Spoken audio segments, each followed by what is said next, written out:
அழிவு எங்கே தொடங்கியது?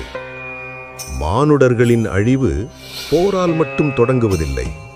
அது ஒரு சின்ன மௌனத்திலிருந்து ஆரம்பிக்கிறது.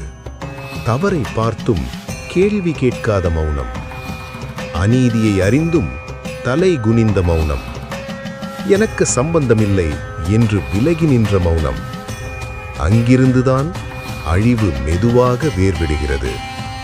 மனிதன் மனிதனை எண்கோல பார்க்கும் நாளில், உணர்ச்சிகள் பொருளாக மாறும் நாளில், உண்மை பேசுவோர் ஆபத்தானவர்களாக காணப்படும் நாளில், அன்றே மானுடம் தன் பாதையை தவறுகிறது.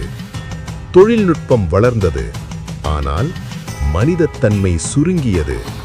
அறிவு பெருகியது, ஆனால் கருணை குறைந்தது. சுதந்திரம் பேசினோம், ஆனால் பயம் நம்மை ஆளத் தொடங்கியது. நினைவில் வை, மானுடர்களின் அழிவு வெளியிலிருந்து வரவில்லை. நாம் மனிதராக இருப்பதை மறந்த நாளிலிருந்தே அது தொடங்கிவிட்டது. இன்னும் காலம் இருக்கிறது, மௌனத்தை உடைக்க, உண்மையை பேச, மனிதத்தன்மையை மீண்டும் தேர்வு செய்ய. ஏனெனில் மானுடம் விழித்துக் கொண்டால் அழிவுக்கு இடமில்லை. இது போன்ற பதிவுகளுக்கு என்னை பின்தொடருங்கள்.